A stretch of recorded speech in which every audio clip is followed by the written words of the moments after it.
Normally लोगों को मृत्यु का बहुत डर होता है, अपनी या अपने आसपास वालों की, तो वो डर हम अपने अंदर से कैसे निकालें? तो यहाँ एक डिप होल होता है छोटा सा। बहुत सारे लोग जब अपनी शरीर छोड़ते हैं तो आप देखते हैं उनका यूरिन निकल गया, ऐसी स्थिति हो। इसका मतलब प्राण वायु उसकी अधोद्वार से निकला।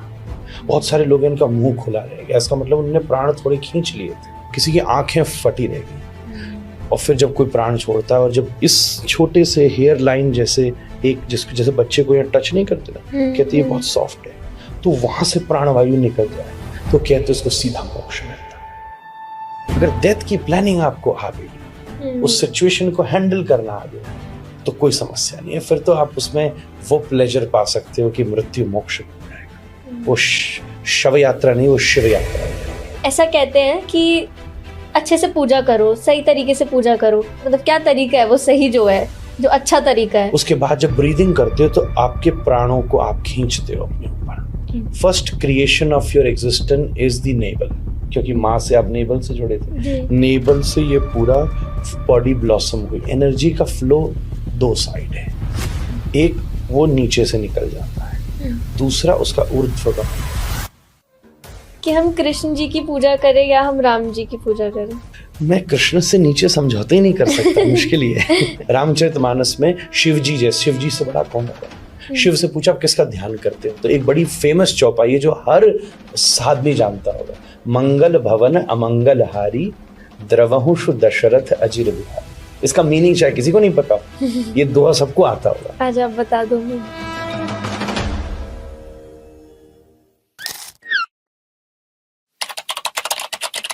राधे राधे। राधे राधे जी, राधे राधे। कैसे हैं आप? Very nice, excellent. मैं ऑडियंस को बताना चाहूंगी, हम ये पॉडकास्ट रात में शूट कर रहे हैं 12 बजे। ठीक है, चालू करते हैं। आप रियलिटी पे है, मेरा नाम रिया है और पॉडकास्ट का नाम है रियलिटी, RIYAEALITY, मेरे नाम से। तो यहाँ पे सब रियल बातें होती है। वाह, सबको रियलिटी मिले जल्दी, यही लाइफ में सब लोग चाहते हैं जी।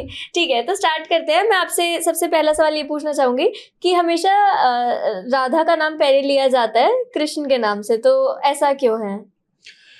क्योंकि जब हम कृष्ण का नाम पहले लेते हैं और राधा का नाम बाद में लेते हैं, तो मुझे ऐसा लगता है कि कृष्ण के नाम का अर्थ है आनंद, और राधा रानी के नाम का मायना है प्रेम। तो दो रास्ते हैं, आनंद से प्रेम तक नहीं पहुंचा जा सकता जी।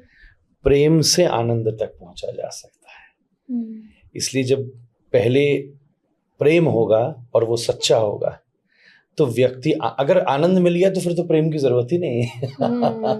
तो प्रेम तक पहुंच गया तो उसको आनंद की वो सीमा प्राप्त हो सकती है जहां वो वास्तविक जीवन में आने का उद्देश्य समझ सकता है। कहीं ना कहीं हर व्यक्ति हर चीज में भी आनंद ही खोज रहा है जी। तो ये नाम ये बताता है कि प्रेम के रास्ते से आनंद तक पहुंचा जा सकता है। इसलिए जब राधे राह देती है तो कृष्ण तक पहुंचा जा सकता है। अरे वाह, बहुत इसलिए राधा कृष्ण। आप एक बात बताइए कि हम कृष्ण जी की पूजा करें या हम राम जी की पूजा करें? दोनों की करें।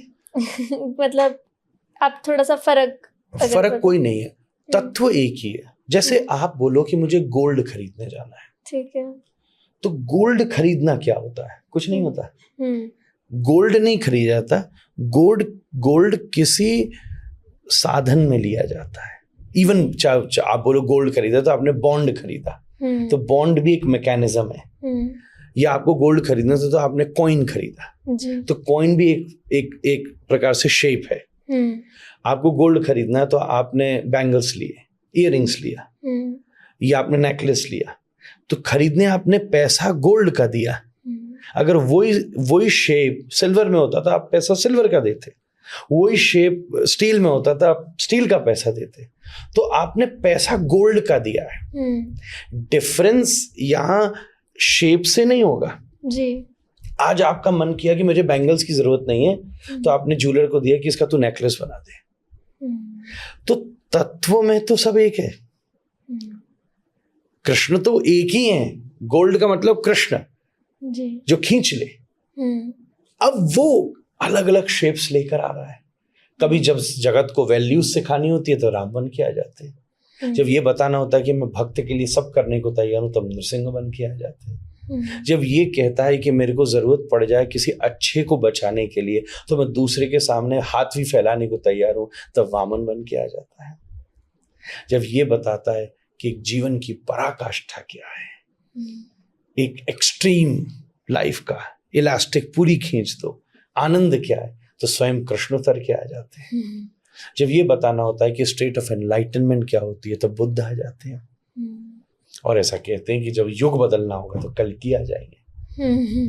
तो गोल्ड है मेन चीज जी, आकार में दिखते तो हम और आप जैसे ही है ना, वही दो आंख, वही दो हाथ, वही दो कान, वही मुंह जी। तो शेप नहीं है, डिफरेंस है, वो है मटेरियल का। एक पीतल का है, एक गोल्ड का है जी। तो इंसान वैसे ही दिख रहा है जैसा भगवान दिख रहा है। डिफरेंस ये है कि ये जीव है, वो ब्रह्म है। इसलिए इस थ्योरी को जब तक हम नहीं समझेंगे, ये कंफ्यूजन नहीं दूर हो सकता। मुश्किल क्या है रिया जी, अब रियलिटी टॉक है, इसलिए मैं रियलिटी आपको बात बताऊं। मैं कई बार बात बोला, एक जमाना था जब डिवोटी स्ट्रांग होता था, ठीक है, और बहुत सहज सरल भगवान को पाता था। आज बंदा उल्टा हो गया, खुद हम डीले हैं और स्ट्रांग गॉड को खोज रहे हैं। कि ये बताओ सबसे ताकतवर भगवान कौन सा है जो मैं यूं इशारा करूं और अभी निकल आए बाहर गदा लेके कि फरसा लेके कि सुदर्शन लेके। रामचरितमानस में शिव जी से बड़ा कौन होगा। शिव से पूछा आप किसका ध्यान करते हो, तो एक बड़ी फेमस चौपाई है जो हर आदमी जानता होगा, मंगल भवन अमंगल हारी द्रवहुषु दशरथ अजिर बिहारी। इसका मीनिंग शायद किसी को नहीं पता, ये दोहा सबको आता होगा। आज आप बता दो मीनिंग। तो ये साफ लिखा, द्रवहुषु दशरथ जी राजा के आंगन में घुटने के बल चलने वाले जो छोटे बालक राम हैं, वो मंगल भवन है और अमंगल का हरण करने वाले ऐसे राम का मैं ध्यान करता हूँ। ये शिव पार्वती से कह रहे हैं रामचरितमानस में। अच्छा, तो शिव कितने स्ट्रांग हैं, और भगवान लड्डू गोपाल व्रजवासी किसकी पूजा कर रहे हैं, वो गोपाल जो गैया चरा रहा है, वंशी बजा रहा है। तो आज उल्टा हो गया, और भक्त होता था मीरा जैसा और ठाकुर गिरधर जैसा।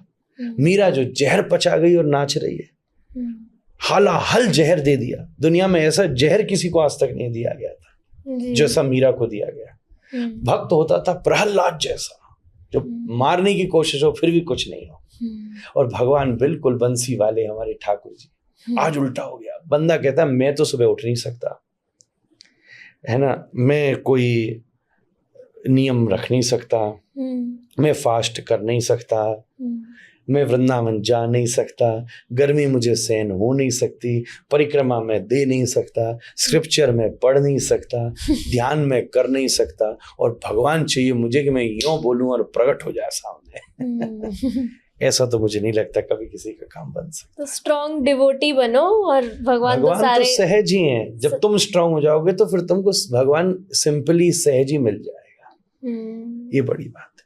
तो राम कृष्ण दो एक हैं, अंतर नहीं निमेश, उनके नयन गंभीर हैं, इनके चपल विशेष। एक व्यक्ति के दो रोल हैं। जैसे आप अपनी मदर के साथ है तो आपका डॉटर रोल है, और जब आप यहाँ बैठे हैं तो आपका होस्ट जैसा रोल है जी। तो वो एक ही तत्व है, जब उसको वैल्यूज सिखानी है तो वो राम है। जो मर्यादा में रहना कैसे ये राम सिखाते हैं, और मर्यादा में रखना कैसे ये कृष्ण सिखाते हैं। तो जैसा रोल मिल जाए वैसा वो कार्य करते हैं। बहुत खूब। आपका सबसे फेवरेट कैरेक्टर कौन है फ्रॉम महाभारत? मैं कृष्ण से नीचे समझौते ही नहीं कर सकता, मुश्किल ही है। और कोई कैरेक्टर के बारे में आप डिस्क्राइब करना चाहें? मुझसे 2-3 बार लोगों ने ये प्रश्न किया है, तो मैं उसके बाद अगर पसंद करता हूँ तो डेफिनेटली अर्जुन को करता हूँ। ठीक है, क्योंकि वो बिल्कुल बीच में बड़ा सुलझा है। अर्जुन को इसलिए करता हूँ क्योंकि उसको एक ऑप्शन मिला था चूज करने का, जिसमें उसको राइट देकर भेजा गया था। ठीक है, कि तुझे जो चूज करना है तू कर ले। और ये ऑप्शन दिया गया था जब वो कृष्ण के पास जा रहा था कि तू कृष्ण को चूज कर ले कि सोल्जर्स को चूज कर ले। स्टोरी आपने सुनी होगी जी। तब उसके बाद अर्जुन ने कृष्ण को चूज किया और उसके पास पूरा अधिकार था। सही बात तो ये है कि उस चॉइस ने महाभारत के गेम बदल दिया। उस एक चॉइस ने, कई बार लाइफ की एक चॉइस सब डिस्ट्रक्ट कर देती है और कई बार एक चॉइस सब कंस्ट्रक्ट कर देती है जी। उस दिन वो नंबर्स में नहीं फंसा, वो क्वालिटी में फंसा। एक तरफ 1,00,000 सोल्जर थे और एक तरफ कृष्ण थे। तो नॉर्मल आदमी जो वीक होगा ना वो क्वांटिटी में फंस। दुर्योधन ने कहा 1,00,000 बंदा, मेरी तो कहाँ नंबर्स बढ़ जाएगा। पर अर्जुन ने कहा ये 1,00,000 का राजा कौन है, वो तो एक कृष्ण है। उसने क्वालिटी को पकड़ा, कृष्ण को पकड़ लिया। इसलिए उससे ऊंचा और कौन हो सकता है जिसने कृष्ण को भी अपना सारथी बना दिया कि मेरी गाड़ी चला, और कृष्ण उसकी गाड़ी चलाने को तैयार हो गए कि हमने पूरी लाइफ में ऐसा एक फ्रेंड बनाया जो आपका 3 दिन तक शॉफर बनने को तैयार हो जाए। इसलिए मुझे तो उससे ऊंचा आज कोई मिला ही नहीं। आपने चॉइस की बात करी, तो आप कैसे गाइड करना चाहेंगे यूथ को कि कैसे हम सही चॉइसेस कर ले सकते हैं अपने जीवन में? चॉइस हर समय ना 2 जगह से ली जाती है। एक होती है मन से, एक होती है बुद्धि से। ये 2 ही हमारे पास कोई भी चीज चूज करने के एक प्रकार से मैकेनिज्म है। हम या तो दिमाग लगा के वो चीज चूज करते हैं, चाहे वो कोई रिलेशनशिप हो, चाहे वो कोई इन्वेस्टमेंट हो, चाहे वो कोई सामान हो, एनीथिंग। कभी कभी ऐसा होता है कि हम ज्वेलरी खरीदने गए और हमको ये पता तो चल रहा है कि ये बहुत महंगी है, पर उसके बाद भी हमारा मन ये कह रहा है कि ये बहुत अच्छी है, and there is no second piece of it. तो आप उसको खरीद लेते हो और आपका मन, दिमाग हार जाता है। फिर कभी कभी ऐसा होता है कि चीज तो बहुत अच्छी है और आदमी दिमाग लगाता है, फिर वो करता है मैं इसकी फोटो खींच के अपने ज्वेलर को बेच के इसकी रेप्लिका बनवाता हूँ। तब वो उसका दिमाग लगा लेता है। तो हमारी लाइफ में जो भी चॉइस होती है उसके ये 2 ही कैलकुलेशंस हैं हमारे पास। ठीक है। एक इंटेलेक्चुअली ड्रिवन है, एक इमोशनली ड्रिवन है। ठीक है। अब इस 2 चीज का ब्लेंड बिठाना ही एक्सपर्टीज है। अच्छा। ये 2 चीज को मिलाना कैसे है?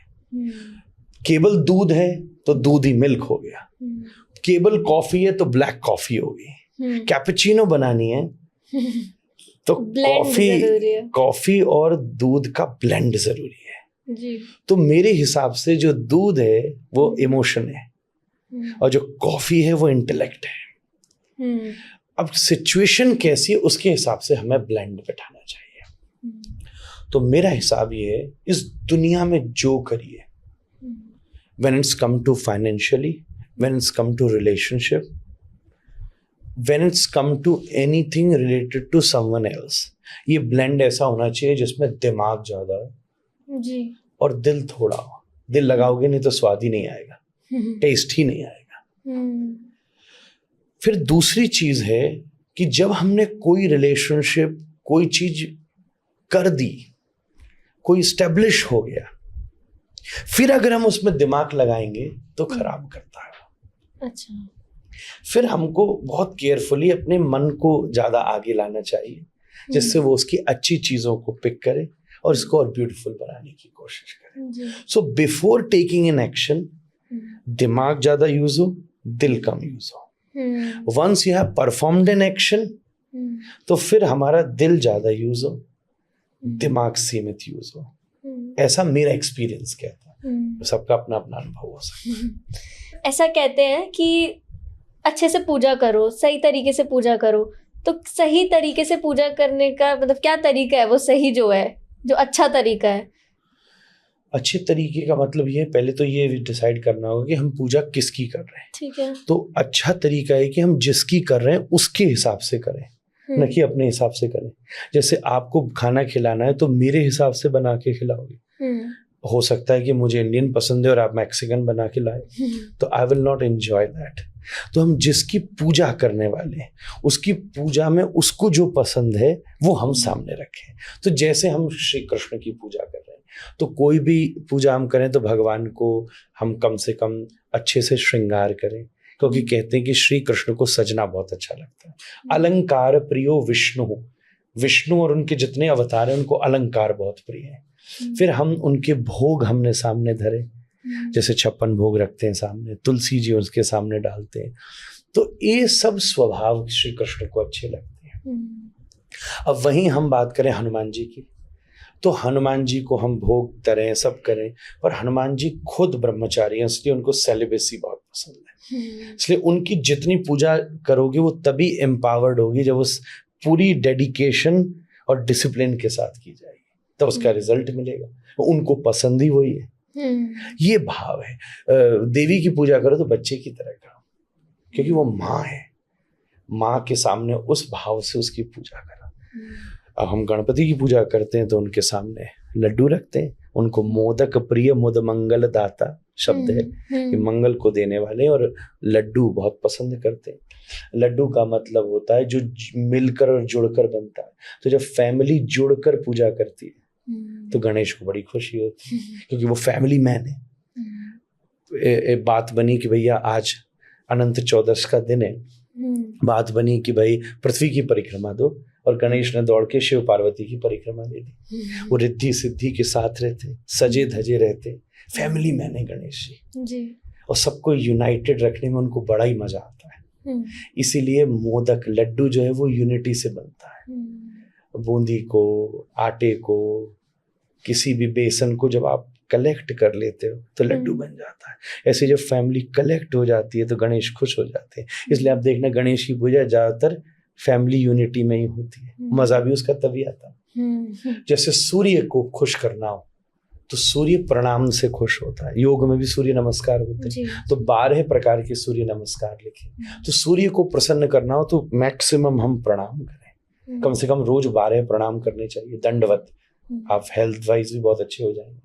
ये सूर्य को इस प्रकार हर अलग अलग विचार से सबकी, जैसे शिव की पूजा हो तो बेलपत्र, तो हम जिसकी पूजा करना चाह रहे हैं पहले उसके स्वभाव को शास्त्रों के द्वारा हम जाने। उसके बाद आज कोई प्रेग्नेंट हो और बच्चे को जन्म देने वाला हो, 36 किताब पढ़ लेता है।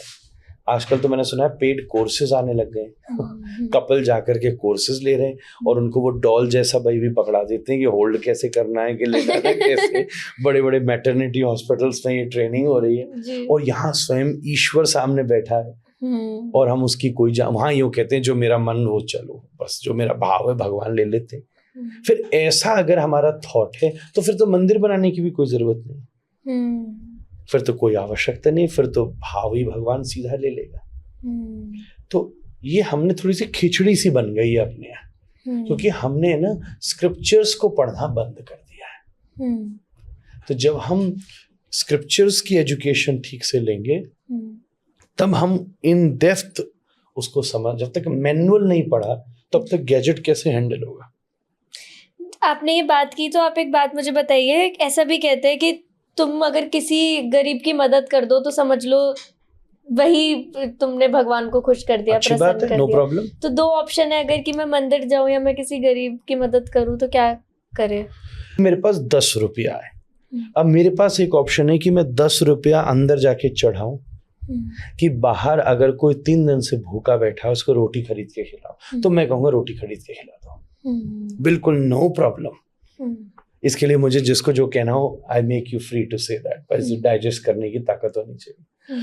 अगर कभी ये एक्सट्रीम सिचुएशन है तो सबसे पहले हमें पर जिसको हम खिला रहे हैं ना उसमें भी शिव का दर्शन करना पड़ेगा, तो वो पूजा हो जाएगी। जब हम एक आकार में कर रहे हैं, एक मूर्ति में कर रहे हैं, एक सुपारी रख के उसमें गणेश का विचार करें, एक कलश नारियल रख के लक्ष्मी का विचार, तो सामने बैठी मूर्ति में भी तो ईश्वर का आवाहन कर सकते हैं, तो पूजा ही हो गई, नो इशू। हाँ, वहां अगर ये फीलिंग है वो I am superior and he is inferior and I can help him, ये ईगो वेस्ट हो जाए। इस ईगो से तो शिव पर जल चढ़ाए तो 0 हो गया। तो बहुत ईजी है, आपको मैंने दोनों मीडियम बता दिए। सामने अगर गरीब बैठा है और प्रार्थना कर दो कि हे शिव आप यहाँ आओ, इस भूखा है और मैं इसको खिला रहा हूँ और इससे भोग लगा लो। शिव लगा लेंगे भोग, कृष्ण लगा लेंगे भोग, पक्का 100% लगा लेंगे। सामने रख के चाहे नहीं खाएं पर उसमें खा लेंगे, 100% खा लेंगे। कभी ये एक्सट्रीम सिचुएशन हो, पर अगर ऐसी एक्सट्रीम सिचुएशन नहीं है तो दोनों करो, तो हमको डेफिनेटली दोनों करने चाहिए। हम दोनों की हम सेवा करें। मुझे नहीं लगता कि ऐसी एक्सट्रीम सिचुएशन किसी की लाइफ में कभी आकर खड़ी होती है, कभी नहीं होती। कभी कभी कहीं कोई एक आध दो के जीवन में हुई होंगी तो हमने उसको रूल बना ले। It's not necessary. हमको अगर कहीं का कम करना है तो एक वीकेंड का अपना डोमिनोज का ऑर्डर कम कर सकते हैं। जी। एक पिज्जा ऑर्डर कम कर सकते हैं, उसमें भी बहुत गरीब की हेल्प हो सकती है। तो हम इसको कभी एक दूसरे के, जैसे ये आप ऐसी चीज बोल रही हो कि मैं let me buy a cycle और a car, this is no comparison to it. Car आपको जगह पर जल्दी पहुंचाएगी, साइकिल आपको हेल्थी बनाएगी। तो आप कभी कभी जब गाड़ी से ऑफिस जाते हो उसके पहले साइकिलिंग करने जाते हो।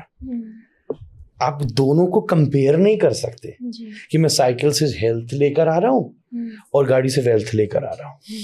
तो मुझे ऐसा लगता है कि हम जब किसी गरीब को दे रहे हैं तो हेल्प कर रहे हैं, और जब हम मंदिर जा रहे हैं तो ब्लेसिंग्स लेकर आ रहे हैं, पॉजिटिविटी लेकर आ रहे हैं, ऐसा लगता है। एक बात आप बताओ, आपको किसी चीज से डर लगता है जीवन में? हाँ, मुझे ये एक कभी कभी ये विचार आता है कि जो मुझे दायित्व मेरे बड़ों ने दिया है कि मैं उसको ठीक से निभा पा रहा हूँ कि नहीं, बस ये मुझे कभी कभी लगता है कि वो, हाँ, फिर मुझे इशारा तो मिल जाता है कि यू आर डूइंग गुड, पर कभी कभी मुझे ऐसा मन में भी और कोई डर, कोई मेरी प्रतिष्ठा का मुझे डर नहीं लगता कि आज वाह कर रहा है तो कल गाली देगा, तो वो तो मुझे पता है एक दिन देगा ही कि मेरे पास बहुत कुछ आज ज्यादा है और कल सब खत्म हो जाएगा, तो एक दिन वैसे ही खत्म हो जाएगा, और होगा भी तो हो सकता है वो दिन आ जाए कि मेरे काम में नहीं आए।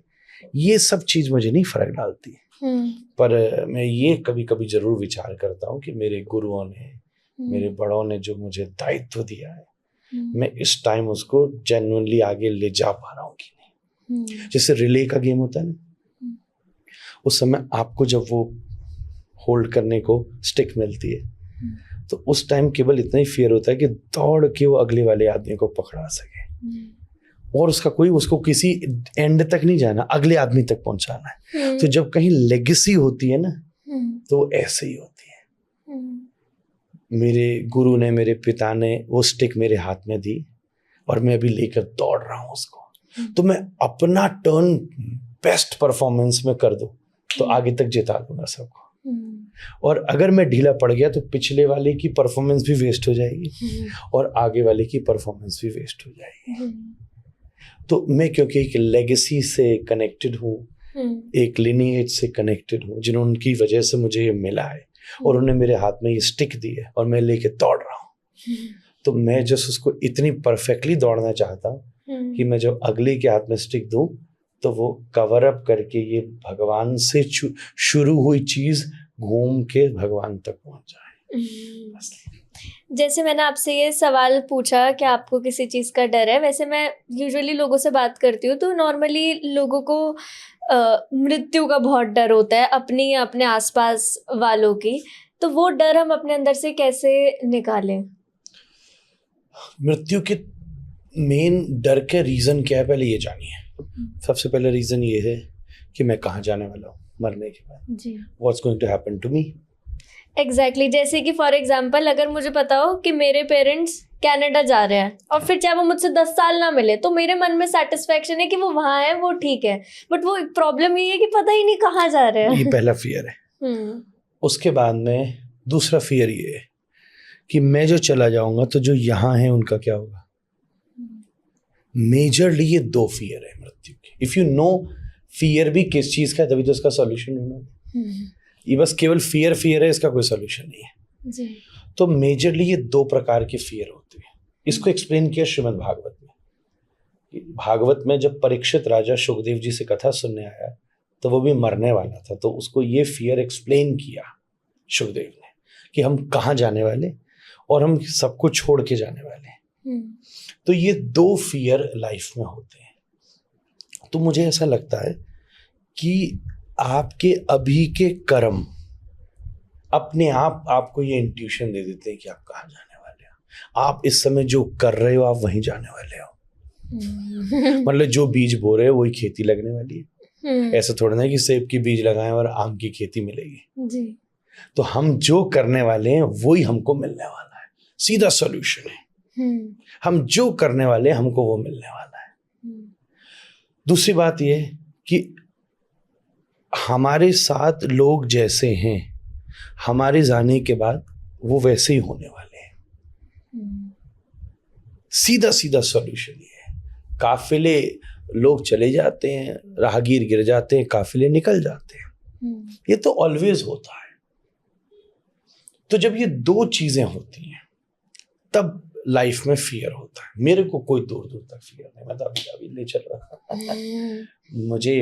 मुझे ऐसा लगता है कि किसी चीज की मैच्योरिटी मृत्यु है। ये लाइफ जो है वो पूरी की पूरी पक गई। मैं इसको ऐसे देखता हूँ। मतलब सेब लगता जब आम को पूरा पक जाता है तो वो ब्रांच से नीचे गिरता है। तो जब ये लाइफ पूरी पका ली आपने तो पेड़ से नीचे गिरेगी। तो इट्स अ प्रोसेस। मुझे तो कोई दूर दूर तक उसका डर नहीं लगता। ऐसा मुझे लगता है, मैं ऐसे अपने आप को प्रिपेयर रख रहा हूँ, ऐसा मुझे कॉन्फिडेंस है। हाँ, हो सकता है जब सामने आके खड़े हो तो कोई ये तो नहीं कह सकता कि मैं भयभीत नहीं हूँ, पर अगर मेरे को ये पता है कि मुझे उस समय करना क्या है। तो हमारे यहाँ शास्त्रों में अनुभव किया गया, अगर आप धीरे धीरे एक एज के बाद हम ऐसे हों तो हमें एज के बाद इंट्यूशन होने लगे या एज के बाद हमें ऐसा लगने लगे तो हमें धीरे धीरे अपने पोजेशंस के प्रति अट्रैक्शन को कम करना चाहिए। शास्त्र में एक सूत्र है, असंग शस्त्रेण दृढ़ेन छित्त्वा। लोनलीनेस और aloneness, these are 2 different things. Do you enjoy your aloneness? We fear about loneliness, but these are 2 very different things. Loneliness एक ट्रेजेडी है, अलोननेस एक स्ट्रेटेजी है।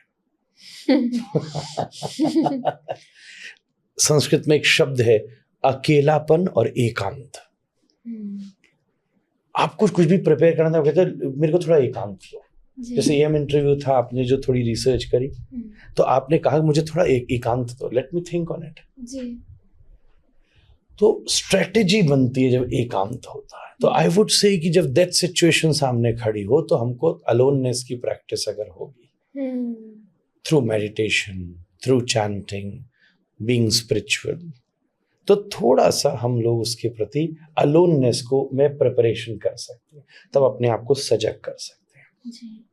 सामने आके मृत्यु खड़ी हो तो ये प्रोसेस बताइए। मैं ये नहीं कह रहा कि सामने वाला आदमी कहेगा कि उपदेश देने में बहुत अच्छा है, पर जब बीते ही जब पता चलेगा तो ठीक है, एटलीस्ट मेरे पास थ्योरी तो है। एक प्लस पॉइंट। आपके पास तो थ्योरी भी नहीं है, आपको ठीक है गई भाई।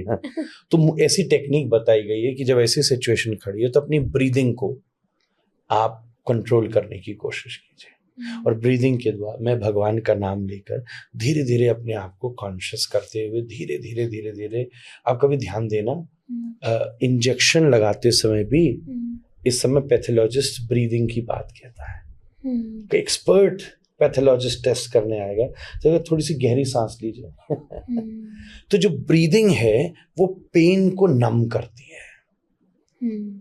तो अगर आपकी डीप ब्रीदिंग है तो जो separation of body and soul है उस पे होने वाला जो पेन है वो कुछ हद तक आप कंट्रोल कर सकते हैं। उसके बाद जब ब्रीदिंग करते हो तो आपके प्राणों को आप खींचते हो अपने ऊपर। First creation of your existence is the navel, क्योंकि माँ से आप नेबल से जुड़े थे। नेबल से ये पूरा बॉडी ब्लॉसम हुई, जैसे लोटस से ब्लॉसम होती है। तो एनर्जी यहाँ, इसलिए तो अभी भी ये नेबल है सबकी। अब नेबल से एनर्जी का फ्लो 2 साइड है, एक वो नीचे से निकल जाता है, दूसरा उसका ऊर्ध्वगमन होता है। जब कोई सेलिबसी अचीव करके प्राणायाम वायु के द्वारा, जैसे किसी वेल में हम बकेट डाल के पानी ऊपर खींचते हैं, ऐसे ही अपनी ब्रीदिंग के द्वारा अपनी कॉन्शियस लाइफ एनर्जी को हम ऊपर खींचते हैं। तो वो जितनी नीचे से फ्लो करती है उतनी पेनफुल होती है, और जितनी ऊपर की तरफ जाती है उतनी प्लेजरस होती है। ये लाइफ एनर्जी के मूवमेंट का प्रोसेस है। जैसे गाड़ी आगे 5th गियर तक जा सकती है, पर बैक में वो रिवर्स एक ही गियर बढ़ सकता है, उससे ज्यादा नहीं हो सकता। ऐसी लाइफ एनर्जी जब बैक मारती है तो उसको स्पीड अप नहीं मिलती है, पर जब वो अपवर्ड जाती है तो 5th गियर तक जा सकती है। तो वो चक्रास को तोड़ती जाती है धीरे धीरे, और जब वो धीरे धीरे आते आते आज्ञा चक्र तक पहुंचती है, तो यहाँ एक डिप होल होता है छोटा सा। बहुत सारे लोग जब अपनी शरीर छोड़ते हैं तो आप देखते हैं उनका यूरिन निकल गया, ऐसी स्थिति हो। इसका मतलब प्राण वायु उसकी अधोद्वार से निकला। बहुत सारे लोग इनका मुंह खुला रह गया, इसका मतलब उन्होंने प्राण थोड़े खींच लिए थे। किसी की आंखें फटी रह गई, और फिर जब कोई प्राण छोड़ता है, और जब इस छोटे से हेयर लाइन जैसे जैसे बच्चे को यहाँ टच नहीं करते ना, कहते ये बहुत सॉफ्ट है, तो वहां से प्राण वायु निकल जाए तो कहते उसको सीधा मोक्ष मिलता है। इसलिए जब कभी सन्यासी की शव यात्रा निकलती है तो उसको देखना बैठा के ले जाया जाता है, कभी ध्यान देना। जैसे हम लोगों को लिटा के ले जाया जाता है, जब कोई एनलाइटेंड सोल हो जाता है तो उसको लिटा के नहीं ले जाया जाता, उसको बैठा के ले जाया जाता है कि उसने अपने प्राणों को यहाँ से छोड़ा है। तो it has to be anti gravitational, ये प्रोसेस है। इस टेक्निक को सीखना पड़ेगा। आज तो अपन पैसा कमाने के अलावा कुछ और सीखने को राजी नहीं है। न पैदा होना आता है, न जीवन जीना आता है, न मरना आता है, पैसे कमाने और वो भी नहीं कमा पा रहे। 25 साल पढ़ने के बाद उसके अलावा कुछ कमा ही नहीं पा रहे। और अंत में क्राइस्ट ने बाइबल में लिखा है that you can't take even a needle with you, कुछ नहीं ले जा सकते। तो ये टेक्निक अगर आपको समझ में आ गई तो फिर कोई प्रॉब्लम नहीं है। फिर आपको उसकी प्रैक्टिस आपने, जैसे हम फायर लग जाए तो फायर एक्सटिंग्विशर रखते हैं, तो हमारे पास तो कोई प्लानिंग ही नहीं है डेथ की। अगर डेथ की प्लानिंग आपको आ गई, उस सिचुएशन को हैंडल करना आ गया, तो कोई समस्या नहीं है। फिर तो आप उसमें वो प्लेजर पा सकते हो कि मृत्यु मोक्ष बन जाएगा। वो शव यात्रा नहीं, वो शिव यात्रा हो जाएगी। अरे वाह, मुझे तो काफी क्लैरिटी मिली और अब थोड़ा डर भी कम हो गया। आई एम श्योर ऑडियंस का भी हुआ होगा। मेरे अकाउंट की ज्यादातर ऑडियंस जो है वो बिजनेस में बहुत ज्यादा इंटरेस्टेड रहती है। तो आप मुझे थोड़ा सा ये बताइए कि हमारे गीता में क्या बताया गया है, हमें अपने फाइनेंसेस कैसे मैनेज करने चाहिए। तो श्रीमद् भागवत में एक जगह बड़ा अच्छा श्लोक आया, धर्माय यशसेर्थाय कामाय स्वजनाय च। वित्त वित्त को भी 5 जगह बांटो। मतलब जो आपका प्रॉफिट है, वॉट एवर प्रॉफिट, आपने 1 लाख रुपए लगाए और आपको 1,10,000 रुपया मिला। और नाउ बिगेस्ट क्वेश्चन है कि 10,000 का क्या करना है जी।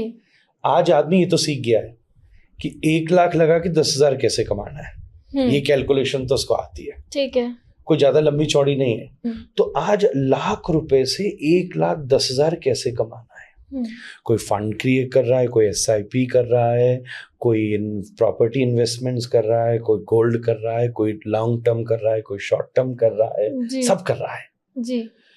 बट मुश्किल ये है कि 10 कमाने के बाद क्या करना है। जो प्रॉफिट है उसको केवल इन्वेस्ट ही कर रहा है, तो उससे तो आज के टाइम में भी उसको कुछ नहीं मिल रहा जी।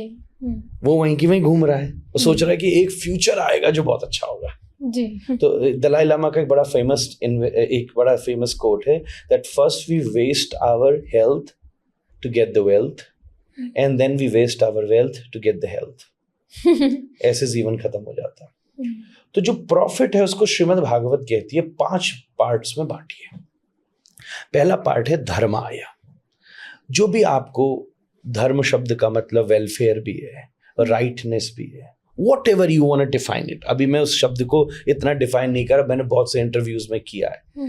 जिस भी चीज को हम धर्म समझते हैं, जो वैल्यू सिस्टम भी हो सकता है, राइटनेस भी हो सकती है, चलो पूजा भी हो सकती है, कोई फूड स्टॉल भी हो सकता है, anything what ever you feel like. कोई उसको वेलफेयर कहेगा, कोई चैरिटी बोलेगा, कुछ भी बोलेगा, एक पोर्शन उसका धर्म में यूज करिए। ठीक है।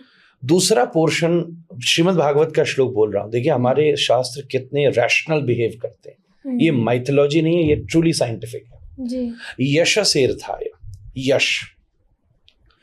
दूसरी सबसे इंपॉर्टेंट बात कही, जो आपका प्रॉफिट है उसका एक पोर्शन आप अपनी को फेमस करने के लिए लगाइए, यशसेर्थाय, नाम बनाने के लिए, कि दुनिया आपको जाने कि आप कौन हो।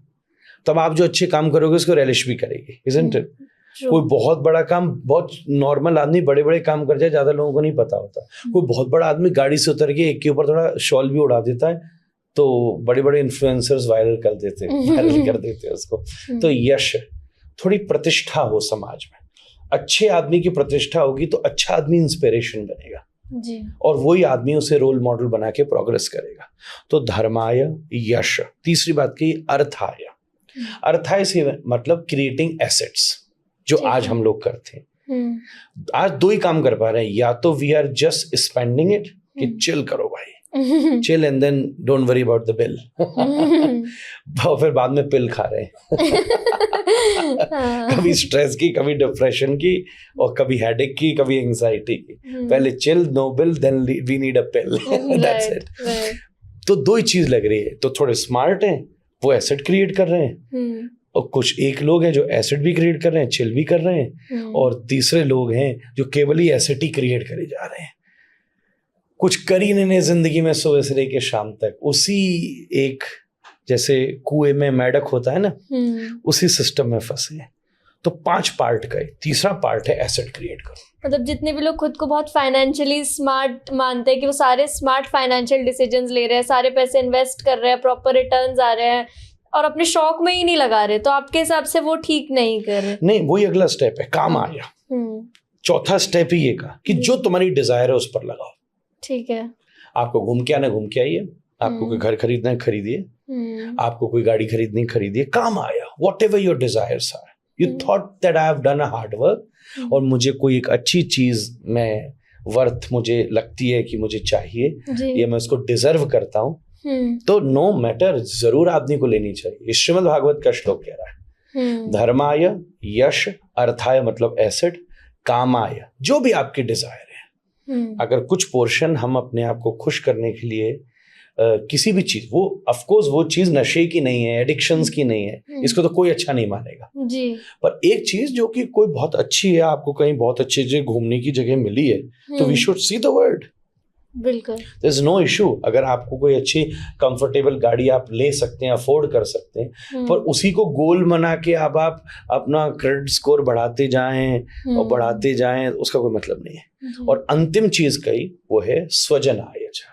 आपके फ्रेंड्स हैं, वेल विशर्स हैं, फैमिली है, कभी किसी को गिफ्ट हम दें, कभी किसी की हेल्प हम कर दें। तो 5 डिविजन का है। धर्माय मतलब राइटनेस, धर्म के लिए। दूसरी बात कही हम यश के लिए, फेमस होने के लिए, आपके पास रेपुटेशन के लिए।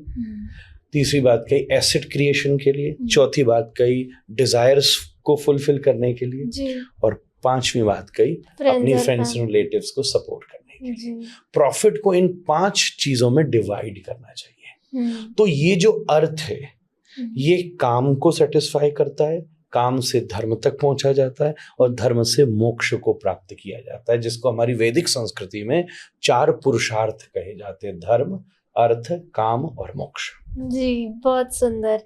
जब भी हम बिजनेस की बात करते हैं तो चाणक्य जो इतने स्मार्ट थे, हमें उनकी भी बात करनी चाहिए। चाणक्य नीति के बारे में आप थोड़ा सा बताइए। ऐसा हुआ कि एक बार चाणक्य जब विक्रमादित्य राजा बन गया, तो उसका एक विरोधी राजा था, तो लूप होल खोजता था। जब चाणक्य तो एक स्ट्रैटेजिस्ट था, किसी को लूप देता ही नहीं था, कहीं भी नहीं लूप देता था।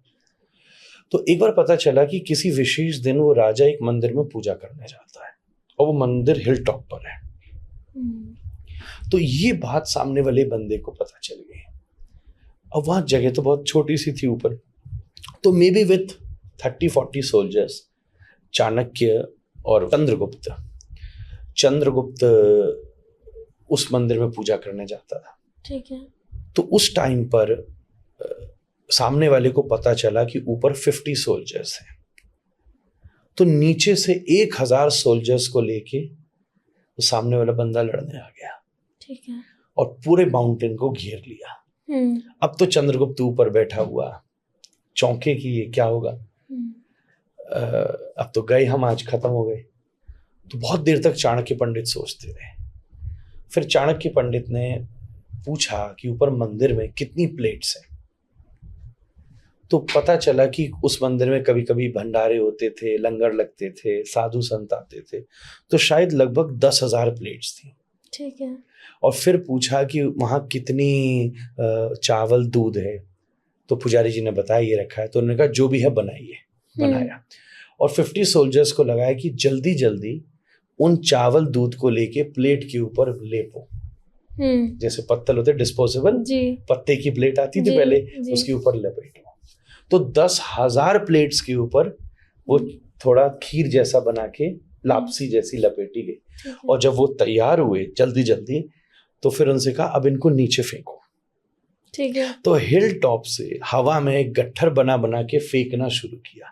तो नीचे वाले लोगों ने सोचा अरे ये इतनी पत्तल कहाँ से आ रहे हैं, प्लेट्स, इसको काउंट करो, इससे पता चलेगा ऊपर कितने बंदे। अच्छा। तो ऊपर तो थे 50 बंदे, पर जब 10,000 प्लेट्स गिनी, अरे वाह, तो ये बोले कि यार हमारी तो सारी इंफॉर्मेशन ही रॉन्ग हो गई। और कहते वो सब भाग खड़े हुए और चंद्रगुप्त बड़ी सेफ्टी से वापस अपने घर पहुंचा। अरे वाह, वाह चाणक्य। तो आपको क्या लगता है एक परफेक्ट रिलेशनशिप कैसे हम डेवलप कर सकते हैं? देखो, परफेक्ट रिलेशनशिप, एक रिलेशनशिप बनता है, उसके कुछ पार्ट्स होते हैं। कभी कभी होता है just because of the society, हम शादी कर रहे हैं just because of the society. Society से मेरा मतलब चलो शादी भी नहीं कर रहे, because everyone is in a relationship, तो we think I should be in a relationship as well. So there's always a social responsibility kind of a thing you could say, or a peer pressure. दूसरी बड़ी बात होती है which is a physical attraction. दूसरी बात होती है कि जब मन मिलने लग जाता है, तो मेरे हिसाब से हर चीज की एक लिमिट है, हर चीज की एक लिमिट है। शरीर का आकर्षण एक सीमा तक होता है, उसके बाद चीज तब लॉन्गेटिविटी करती है जब मन मिलने लग जाए। फिर उसके बाद मन का भी एक आकर्षण होता है, उसके बाद एक लॉन्गेटिविटी होती है जब विचार मिलने लग जाए। पर विचारों की भी एक स्पैम है, उसके बाद खत्म हो जाता है। तो मुझे ऐसा लगता है कि लगभग 7 महीने तक शारीरिक आकर्षण होता है, 7 वर्ष तक मानसिक आकर्षण होता है, 70 वर्ष तक बौद्धिक आकर्षण होता है, 7 जन्मों तक तो आत्मा का रिश्ता होता है। तो अगर चारों डायमेंशंस पर संबंध बनाया हो, आप अपने रिलेशनशिप में जितने अपने आप को फिजिकली फिट और फिजिकली इन्वॉल्व होते हैं, उतने ही मन से इन्वॉल्व होइए, उतने ही विचारों के साथ इन्वॉल्व होइए, और उतना ही स्पेस अपनी स्पिरिचुअलिटी को दीजिए। तभी आप देखें हम दोनों अपनी स्पिरिचुअलिटी को भी पूरा एंजॉय करते हैं, फैमिली को भी करते हैं, व्यवस्थाओं को भी करते हैं, क्योंकि हम दोनों के बीच में ठाकुर जी बैठे हुए हैं। तो राधा रमन जी जब बीच में आ जाते हैं, तो फिर इन चारों में से कोई ना कोई एक चीज कभी काम कर जाती है जी। कभी तीनों चीज काम नहीं कर रही तो स्पिरिचुअलिटी काम कर जाती है। कभी मेंटल वाइब्रेशंस, मन का आकर्षण काम कर जाता है, कभी विचारों का मेल काम कर जाता है, कभी शरीर का आकर्षण काम कर जाता है। इन चारों में से कोई एक चीज काम कर जाती है और एक रिलेशनशिप को लाइफ लॉन्ग बना देती है। बहुत खूब। अगर आप किसी को बताना चाहें तो आप कैसे गाइड करेंगे कि वो इंसान अपने लिए एक परफेक्ट पार्टनर कैसे ढूंढे? किसी के लिए भी एक परफेक्ट पार्टनर कौन हो सकता है? आप सबसे पहले परफेक्ट होने चाहिए। हम तो यही कर सकते हैं। हम जब तक दूसरे को परफेक्ट देखते रहेंगे ना, काम नहीं बनेगा। ये बहुत अच्छी बात है, एक परफेक्ट पार्टनर ढूंढने से पहले खुद परफेक्ट बनो। जब तुम खुद परफेक्ट हो तो तुम्हें हर कोई अच्छा ही लगेगा। बिल्कुल, डेफिनेटली मुझे ऐसा लगा। और इस दुनिया में हर चीज में खोट है, सब चीज में गड़बड़ है।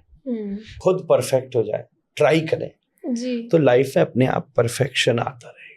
अपने आप जो आपके पास चीज आएंगी वो परफेक्ट होती चली जाएंगी। यही ट्राई हो सकता है, नहीं तो दूसरे को तो हम चेकलिस्ट लेके बैठ नहीं सकते ना कि ये टिक हो गया, दूसरा टिक लग गया, फिर क्रॉस बटन हटाओ या नई डायरी लाओ सामने, फिर टिक टिक क्रॉस फिर लगाओ, तो कभी नहीं हो सकता। आप इंटरकास्ट मैरिजेस को कैसे देखते हैं? मुझे ऐसा लगता है कि कास्ट शब्द का पहले मतलब क्या है, ठीक है, ये जानना पड़ेगा, फिर मैं सोसाइटी पे छोड़ता हूँ कि तुम जज करो, ठीक है, कि उसको क्या करना है जी। जैसे ये स्टैंड और ये माइक का कास्ट है ठीक है, इस पर दूसरे कास्ट को लगाओगे तो इट इम्बैलेंस हो जाएगा, ठीक है। तो हर व्यक्ति का ये ट्राइपॉड का कैमरे के साथ जो सिंक है वो कास्ट है। तो कास्टिज्म वर्ड केवल ब्राह्मण, वैश्य, क्षत्रिय, शूद्र तक सीमित नहीं है, वाइब थॉट प्रोसेस पर भी है, प्रोफेशन पर भी है, फैमिली पर भी है, सोसाइटी पर भी है, लैंग्वेज पर भी है। अगर हम इतने इंटरकास्ट में आगे होना चाहते हैं तो ठीक है, प्रेम की भाषा तो कुछ नहीं होती, बट फिर भी थोड़ी मेहनत लग जाएगी कि कोई लड़का कश्मीर का हो, लड़की कन्याकुमारी की हो जी। तो कम्युनिकेशन में कितनी समस्या हो जाएगी। वो कहेगी उन्नुरुन्नु मूर आपतंजी अल्ले नाले अट्टे अंग और सामने वाला समझेगा नहीं। वैसे तो बहुत अच्छा संबंध बन जाएगा, जब समझ में नहीं आएगी तो लड़ाई नहीं होनी, समझ में नहीं आ रहा कि ये बोल क्या रहा है। तो लैंग्वेज भी कास्ट पर आती है। तो दो एक सी एडजस्टमेंट जब साथ में हो तो उसके बीच में मैरिज होती है। ये मैरिज हर चीज में होती है जी। इस ट्राइपॉड का इस कैमरा के साथ मैरिज हुई है जब ये सामने मेरी बात रिकॉर्ड कर रहा है इस स्टैंड का इस माइक के साथ मैरिज हुआ, तो देखिए अब बढ़िया आवाज मेरी पकड़ रहा है। और ये अगर इंटरकास्ट हो जाए तो ये कभी इधर गिरेगा, फिर कभी आगे हो जाएगा, फिर इस बेचारे कभी यूं लुढ़केगा, फिर यूं होगा, फिर सेट मुझे करना पड़ेगा, फिर लुढ़क जाएगा। कई बार मेरे स्टेज पे ऐसे ही लुढ़कता रहता बेचारा।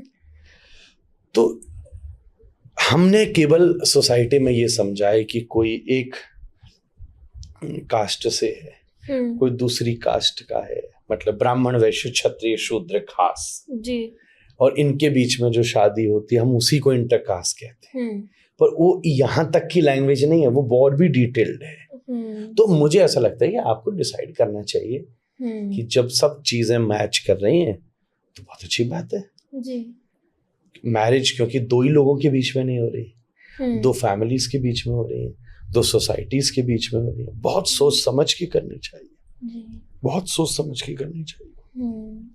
मुश्किल ये है कि मैं शास्त्र का व्यक्ति हूँ, तो शास्त्र ने ये आज्ञा दी है कि एक ही जाति में विवाह होना चाहिए, पर जाति शब्द की व्याख्या भी की है।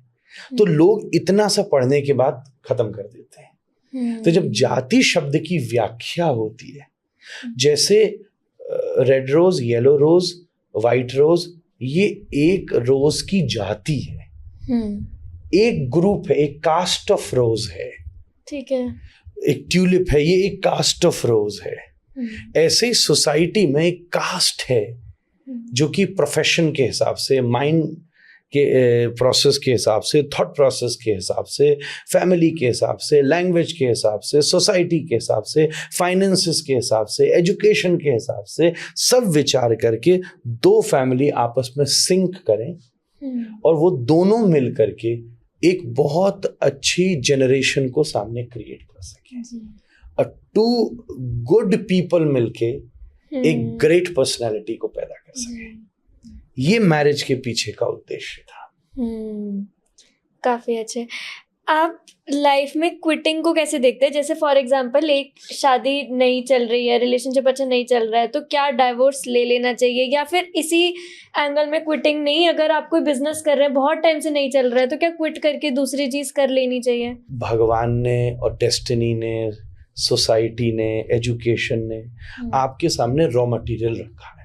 आपको अपनी लाइफ की कुकिंग करनी है, मेरे को अपनी लाइफ की कुकिंग करनी है, और कुकिंग जो है वो एक ब्लेंड से ही तैयार होती है। उसमें थोड़ा सॉल्ट भी चाहिए, उसमें थोड़ा स्वीटनेस भी चाहिए, उसमें कोई चीज बिटर भी चाहिए, कोई चीज स्वीट भी चाहिए। ये सब मिक्स करके बढ़िया सब्जी बनती है। तो लाइफ की कुकिंग आनी चाहिए। तो रिलेशनशिप एंड मेंटल पीस, इन दोनों की इंपॉर्टेंस है। क्योंकि होता क्या है कि हम कई बार मेंटल पीस को इंपॉर्टेंस देके रिलेशनशिप को छोड़ देते हैं। फिर होता ये कि बाद में वही रिलेशनशिप को याद करके और ज्यादा मेंटल पीस डिस्टर्ब होती है। और कई बार मेंटल पीस को छोड़ के रिलेशनशिप में फंसे रहते हैं, और वो रिलेशनशिप हमारी मेंटल पीस को और ज्यादा डिस्ट्रैक्ट करता रहता है, उससे रिलेशनशिप और ज्यादा डिस्ट्रैक्ट होता रहता है। तो हमें दोनों चीज को बड़ी स्मार्टली ब्लेंड करना है।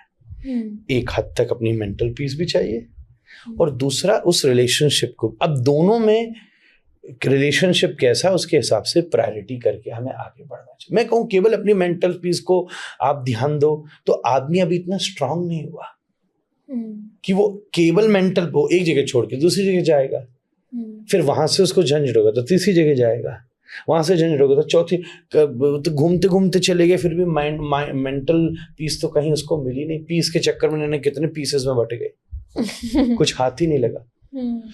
तो दोनों चीज की इंपॉर्टेंस है, रिलेशनशिप की भी इंपॉर्टेंस है और मेंटल पीस की भी इंपॉर्टेंस है। और मुझे को एक चीज और ऐसी लगती है कि एक रिलेशनशिप और मेंटल पीस की सिचुएशन तब क्रिएट होती है जब रिलेशनशिप के फाउंडेशंस में इमोशन के साथ अंडरस्टैंडिंग पर विचार नहीं होता जी। हम केवल जब इमोशन से अट्रैक्ट होकर रिलेशन बना लेते हैं तब एक साइड में सिचुएशन आती है जब मेंटल पीस और रिलेशनशिप एक दूसरे के आमने सामने खड़ी हो जाती है। पर जब इमोशन के साथ अंडरस्टैंडिंग भी साथ में होती है तो कभी न कभी दोनों में से एक चीज काम कर जाती है। रिलेशनशिप तो उसी को कहते हैं ना जो दूसरे की मेंटल पीस को एम्पावर करे, ठीक करे। इट्स नॉट अबाउट कि आप शाम को डिनर पर जा रहे हैं, वीकेंड साथ बिता रहे हैं, not about spending a good time, not about going to a movie. It's all about कि सामने वाले का बैड फेस हो उस समय भी आप उसको हक करने को तैयार हो। ये फाउंडेशन अंडरस्टैंडिंग पर आती है जी। तो जब मन हिला होता है तब दिमाग से संभलता है, और जब दिमाग हिला होता है तो मन से संभलता है। ये इन दोनों का ब्लेंड बड़ा ब्यूटीफुल बैठना चाहिए। जैसे श्रीशी आप कोई भी बात बता रहे हो तो आपके पास बहुत अच्छे एग्जाम्पल है उनको समझाने के लिए, और एकदम आप ऑन पॉइंट सारी बातें कर रहे हो। तो क्या बताएंगे आप, आपकी जैसी पर्सनालिटी किसी को बनानी हो तो उसका क्या ब्लेंड है? क्या रेसिपी है? हम अपने रॉ मटेरियल्स को फिर वैसे ही कुक कर लेंगे। जरिया ये सब अपने को जानने का है, अगर खुद में खुद आ गया तो सब में खुद आ गया। अरे वाह। बस अपने आप जैसे हो पूरे हो जाओ वैसे। I would say try least कॉपिंग, जितना कम, जितने ओरिजिनल रहोगे उतने यूनिक हो जाओगे। हर व्यक्ति भगवान ने यूनिक बना के भेजा है और उसकी ओरिजिनलिटी के साथ भेजा है। पर जब हम पोर्ट्रेट करना शुरू करते हैं तो अपनी ओरिजिनलिटी खोने लग जाते हैं, फिर कहीं ना कहीं गड़बड़ा के खो होती है। तो खुद में खुद जरूरी है। ट्राई टू बी यूनिक, मतलब क्योंकि आप हो, यूनिक बनना भी नहीं है, उस यूनिकनेस को एक्सप्लोर करना है। मेरी एजुकेशन बहुत कंटेम्प्रेरी रही है, मेरी फैमिली बहुत स्पिरिचुअल रही है। इन सब के बीच में मैंने ये एक उपलब्धि अनुभव करके पाई कि मैं इन दोनों चीज के बीच का ब्रिज बन सकूं जी। बिल्कुल, मुझे उसमें कोई समस्या नहीं है। एक हाथ में मेरी माला झूली होती है और इधर मेरा रुद्राक्ष है और इधर आई वॉच है। तो ये जो कॉम्बिनेशन है ना, हाँ। ये आज जोरदार है। आप बताइए जीवन के बारे में कोई एक ऐसी चीज जो आप सबको सिखाना चाहेंगे, अपार्ट फ्रॉम ब्लेंड, हमने सारी जो बातें करी उसके अलावा एक नहीं मतलब वो लाइफ लेसन हमने आपसे ले लिया, बट कोई बहुत इंपॉर्टेंट लाइफ लेसन जो आपने जीवन के बारे में अब तक जाना हो। जीवन में कोई भी चीजें 3 रीजन से घटती हैं। पहला डेस्टिनी, दूसरा हार्डवर्क और तीसरी ब्लेसिंग्स। चौथा कोई रीजन नहीं है लाइफ में जो हो रहा है। कुछ होगा डेस्टिनी से, कुछ होगा हार्ड वर्क से, कुछ होगा ब्लेसिंग से। तो इन तीनों चीजों को संभाल के, सुजो के, जितना मैक्सिमम ले सको ले लो। मैं थोड़े दिन पहले महाभारत में भीष्म को पढ़ रहा था, तब मुझे इंस्पिरेशन मिली कि भीष्म की लाइफ में कुछ चीजें डेस्टिनीज की वजह से घटी, कुछ चीजें हार्डवर्क की वजह से घटी। एक इतना बूढ़ा आदमी शरीर से, जिसने 5 जनरेशन देख लिए, और वो एक कमांडर के रूप में फाइट में लीड कर रहा है, ये उसका हार्डवर्क है। इतनी हार्डवर्क के बाद भी पूरे, जिसको कोई नहीं हरा सकता था, अर्जुन ने तीरों के द्वारा उसको जमीन में लेटा दिया। ये उसकी डेस्टिनी है, क्योंकि किसी दिन उसने द्रौपदी को भी नहीं रोका था। जब उसके साथ गलत हो रहा था तब वो रोक नहीं सके, और आज उसका परिणाम भुगतना पड़ा कि तीर लग गए और जमीन पर लेट गया वो सेनापति। पर लेटने के बाद भी वो मरा नहीं और कृष्ण से मिल सका। ये उसके ऊपर उसके पिता का आशीर्वाद था। शांतनु ने आशीर्वाद दिया था कि तू जब चाहेगा तब मरेगा। तो मुझे ऐसा लगता है कि मेरी खुद की लाइफ में, आपकी लाइफ में भी, और आपको सुनने वाले हर आदमी की लाइफ में, a bit of a portion happened because of his hard work, a bit of a portion has happened because of his destiny. कभी कम सोचते यार इसके लिए तो हमने कोई हार्ड वर्क भी नहीं किया। मेरे साथ ही कई बार होता है, मैंने जब कई बार टॉप पॉडकास्ट किए वो ज्यादातर लोगों तक नहीं पहुंचे, और कई बार जो मुझे लगा कि यार इसमें तो कुछ मैं बोल ही नहीं सका, और वो वायरल हुए घूम रहे हैं। मैं कही यार इसमें है क्या, डेस्टिनी।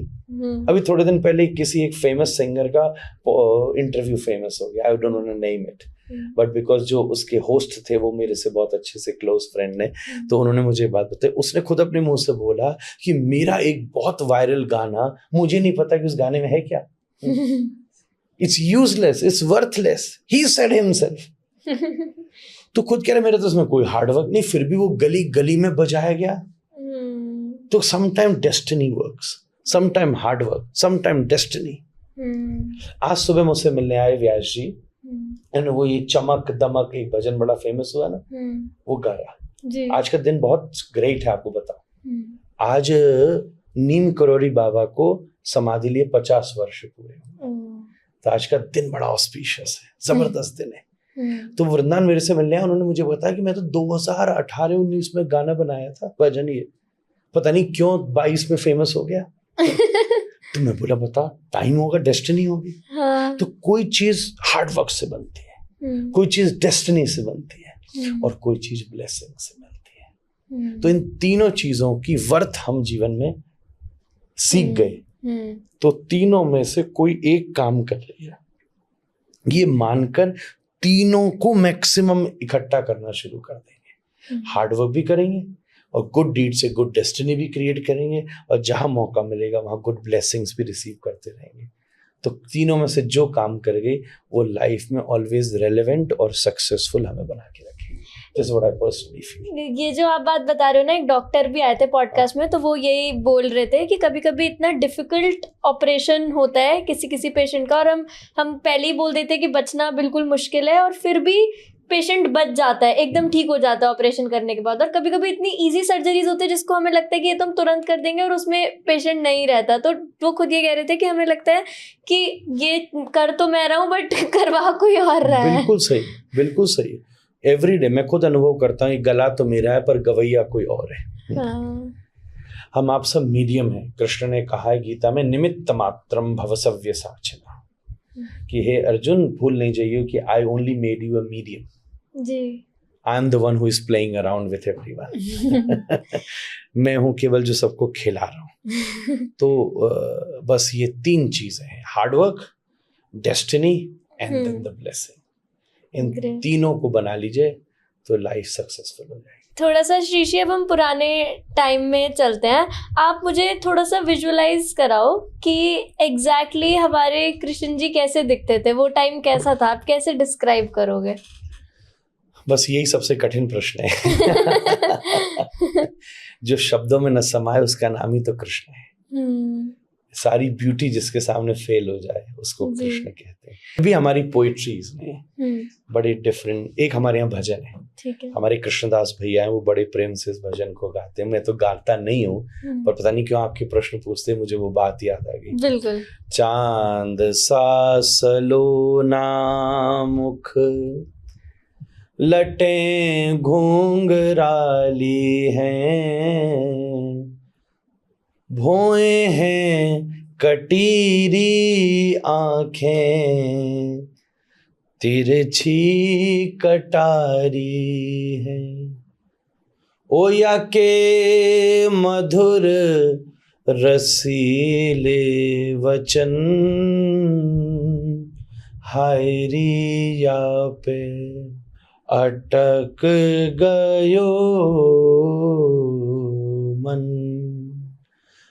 राधा रमण मेरो, राधा रमण री। जैसे घोर अंधकार की रात्रि में चंद्रमा निकल आता है, ऐसे श्री कृष्ण के बादलों के समान अंग के ऊपर माथे पे लगी हुई उनकी बिंदी चमकती है, तिलक चमकता है। जैसे कोई धनुष होता है, ऐसे उनकी भौएं धनुष की तरह हैं, और जो पलक हैं उस धनुष की प्रत्यंचा की तरह। जैसे प्रत्यंचा खींच दी जाती है और छोड़ी जाती है, ऐसे ही जब कृष्ण पलक झपकते हैं तो ऐसा लगता है कि उस धनुष से कितने प्रेम के तीर निकलते हैं और कितने लोगों के दिल घायल हो जाते हैं। ऐसा लगता है कि जैसे शंख को उल्टा कर दो, ऐसे उनकी थोड़ी हो, और ऐसा लगता है जैसे तोते का मुंह है, ऐसे उनकी नाक हो। अच्छा। अब मैं कितनी व्याख्या करूं, पॉडकास्ट आगे ले जाना मुश्किल हो जाएगा। हाँ, इनफैक्ट मैं भी एक कहीं पे सुन रही थी कि अगर आप समझा दे और मैं समझ जाऊं तो वो कृष्ण है ही नहीं। कृष्ण तो वो है कि आप समझा भी नहीं पाएंगे और शायद मैं समझ भी नहीं। जो समझ से परे वो बुद्धि के प्रयोग से नहीं समझ आता, बुद्धि के समर्पण से समझ आता जी। कृष्ण का रूप एक है। आप देखिए वृंदावन में इतने मंदिर हैं, लगभग 5000 मंदिर हैं, ठीक है, और सारे मंदिर कृष्ण के। पर मजे की बात है कि एक कृष्ण की शक्ल दूसरे कृष्ण से नहीं मिलती। बिहारी जी जाइए तो अलग, राधा वल्लभ जी जाइए अलग, फिर राधा रमण जी हमारे जाइए अलग, और फिर गोविंद देव जी जाइए अलग। आपके घर में कितने कृष्ण के चित्र हो सकते हैं, पर हैं सभी कृष्ण, फिर भी एक की शक्ल दूसरे से कभी नहीं मिलती। जी बिल्कुल। तो ये असीमितता जो सब है वही तो कृष्ण है, जो सब सारे गुण निधि आधार जिसमें सब मिल जाए, वो कृष्ण का। श्री, क्योंकि आप बहुत प्यारे बच्चों के फादर भी हैं, तो उससे रिलेटेड भी दोनों साइड के लिए क्वेश्चन है कि आजकल पेरेंट्स और बच्चों के बीच बहुत हद तक अंडरस्टैंडिंग नहीं बैठ पाती, क्योंकि टाइम बहुत चेंज हो गया है, बच्चों को कुछ और करना है, पेरेंट्स की कुछ अलग एक्सपेक्टेशन है। तो एज किड्स हमको ऐसा क्या करना चाहिए कि हमारे पेरेंट्स हमसे सेटिस्फाइड रहे, और फिर अगेन एज पेरेंट्स हमको कैसे बच्चों को ठीक से उनकी अपब्रिंगिंग करनी चाहिए? अभी इसको 2-4 मिनट में तो नहीं समझाया जा सकता, क्योंकि ये रिलेशनशिप की बात है जी। फिर भी रिया जी, आई वुड पर्सनली थिंक कि एक समय था जब बच्चे और पेरेंट्स के बीच केवल डिसिप्लिन्ड रिलेशनशिप था। फिर एक जनरेशन चेंज हुआ, और फिर बात आई कि पेरेंट्स और बच्चों के बीच में bit of a western influence, friendly relationship बनने की बात आने लगी जी। और दोनों ही डिजास्टरस है। जैसे आप अपने पिताजी दादा से बात करो, बोले यार हमारी तो हिम्मत नहीं हुई कि हम अपने पिता के सामने पूछ भी लें कि ऐसा क्यों कह रहे हो। और ये स्टोरी घर घर की है। आप इंडिया के किसी भी बंदे से पूछना, अपने दादा से बताना उसका परदादा से रिलेशन कैसा था, लेकिन बोले आज तक मेरी हिम्मत नहीं कि मैं नजर भी उठा के देख लूं। और फिर हमने 2 जनरेशन में इस रिलेशनशिप को थोड़ा सा शिफ्ट किया, जहां मोर फ्रेंडली रिलेशनशिप आ गई। कहीं ना कहीं बच्चा अगर थोड़ा सा आर्ग्यू टाइप भी कर रहा है तो अंदर अंदर खुशी सी भी हो रही कि यार वही मैच्योर हो रहा है, बड़ा हो रहा है। तो मैं फिर से वापस आता हूँ, दोनों ही डिजास्टरस है और दोनों का बैलेंस जरूरी है। एक एज तक डिसिप्लिन बड़ा जरूरी है, जी। और फिर एक एज के बाद अगर डिसिप्लिन ही रहे तो फिर क्रैक होने लगेगा रिलेशन। शास्त्रों ने एक बात कही है, जब बाप और बेटे के जूते का नंबर 1 हो जाए तो उसको दोस्त बना लेना चाहिए। पुरानी बात है, पुत्र मित्र वदाचरित, संस्कृत का श्लोक है जी। तो जब तक छोटा है, जब तक उसको पता होना चाहिए कि मेरा बाप है, ये मेरा पिता है, कुछ भी कर सकता है। और जैसे ही एक मैच्योरिटी आने लग जाए तो फिर मुझे ऐसा लगता है कि अब वो धीरे धीरे फ्रेंडली रिलेशनशिप में शिफ्ट होना चाहिए जी। तो दोनों चीज बैलेंस बन जाती है। Again I come back to the blend. Life is about blend. It's all about blend. This is my experience, recent experience, I would say. जैसे मैं बैठा experience करता रहा, तो it's all about blending each and everything. It's the blend of dhan and dharma. It's a blend of material life and spiritual life. It's a blend of men and a woman. Society is a blend of some who need help and some who are very successful. It's all about the blend. तो मुझे ऐसा लगता है कि दोनों चीज, discipline भी एक हद तक जरूरी है और फिर मित्रता भी एक के बाद जरूरी है। मेरे को आप ये बात बताइए, हम हर पॉडकास्ट गेस्ट से एंड में जरूर पूछते हैं और इसी के साथ एपिसोड को एंड करते हैं कि अगर आज हमारे सीट्स एक्सचेंज होती है, आप मेरी जगह होते, तो आप खुद से कौन सा सवाल पूछना चाहते हैं? मैं अपने से कौन सा सवाल पूछना चाहता?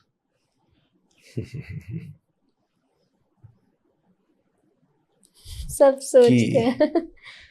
नहीं, मेरा तो मामला बिल्कुल क्लियर है। मैं उसके लिए शब्द खोज रहा था, ठीक है, क्योंकि मैंने अभी तक वो कहा नहीं किसी को। तो आपने वो बात पूछ ली है जो मुझे कहनी पड़ रही है। तो विचार तो मेरे को पहले से ही पता था, शब्द नहीं खोज पा रहा जी। और अच्छा चलो, एक भजन है, उसमें अपनी बात कह देता हूँ। ठीक है।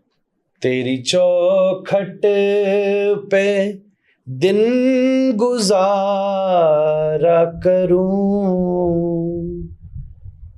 तेरी चौखट पे दिन गुजारा करूं, राधा राधा रमन पुकारा करूं,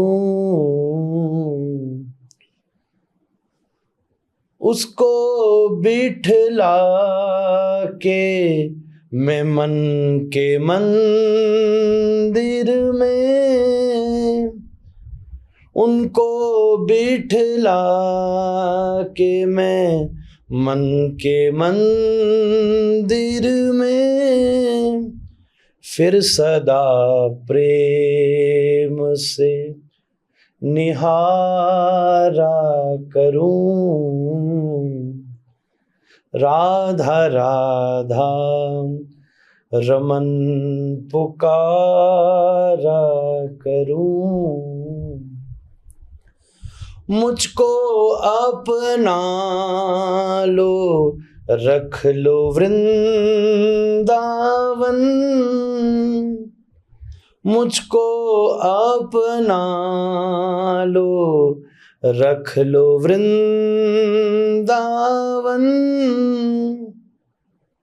अब इसके आगे मैं नहीं कह सकता। तो बस इसमें अब जो समझदार थे वो मेरी बात समझ गए, और जिनको मैं नहीं बताना चाहता था वो नहीं समझे। Thank you so much. Thank you. Radhe Radhe. So good, आपने रियलिटी टॉक की है। Thank you. Thank you.